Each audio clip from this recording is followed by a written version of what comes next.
Okay, so today we're going to dive into all this economic data, see what's going on, especially with this snap election in Canada and the U.S. trade situation, all those tariffs flying around. Yeah, it's quite a mix we've got. We're looking at market moves, what's happening with small businesses, Bank of England's interest rate call, even currencies and commodities are in the mix today. Right, trying to piece together, what the economic impacts actually are in real time. Mm. And I got to say, one thing that really pops out right at the start is this huge drop in how confident small businesses are feeling up in Canada.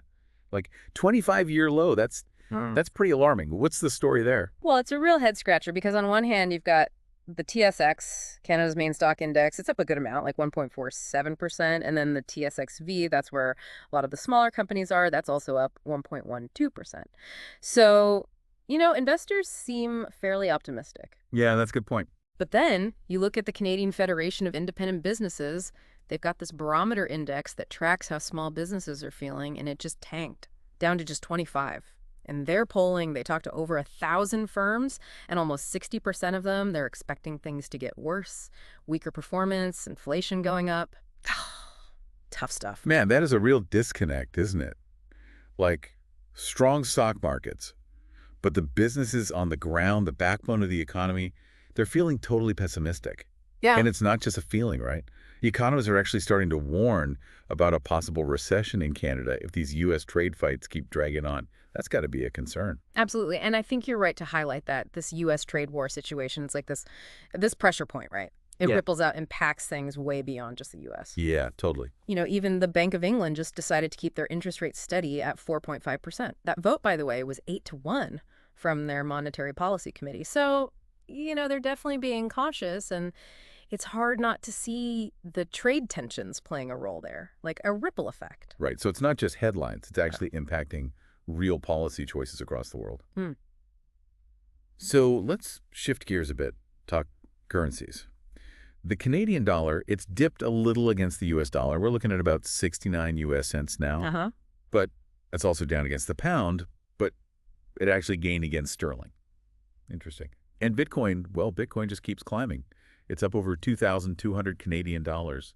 Yeah. What do you make of all that movement? Yeah, it makes you wonder where investors are putting their money when things are uncertain, right? That small dip in the Canadian dollar against the U.S. dollar, it could be a sign of, a bit of worry about how Canada's economy is going to fare, especially with the trade issues and what we were just talking about with small businesses. Makes sense. And then with the pound and sterling, well, there are probably some very specific things going on in those pairings that are causing those moves.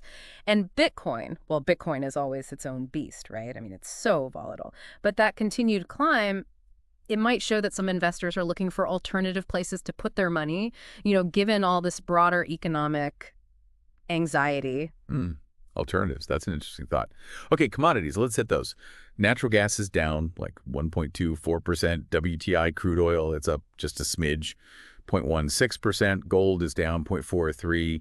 And copper is up 0.2%. Oh, how do those fit into the puzzle? Well, commodity prices, they can give you a peek into what's happening in the economy. Like if you see oil and copper going up, that's often a sign that, there's demand, maybe some economic growth happening or expected. Right. So that slight increase, it could suggest there's some resilience out there. Though with natural gas, that dip might be more about short-term stuff like the weather or how much is being stored. In gold, people see that as a safe haven asset, so a little decrease there. It could be connected to that optimism we're seeing in the stock market. Maybe investors are feeling a bit more confident, willing to move away from those supposedly safer investments. So let's bring it all together, right? We've got this positive momentum. Stocks are up in Canada. But then you have this big drop in confidence among the smaller businesses, and that seems to be tied directly to these U.S. trade battles.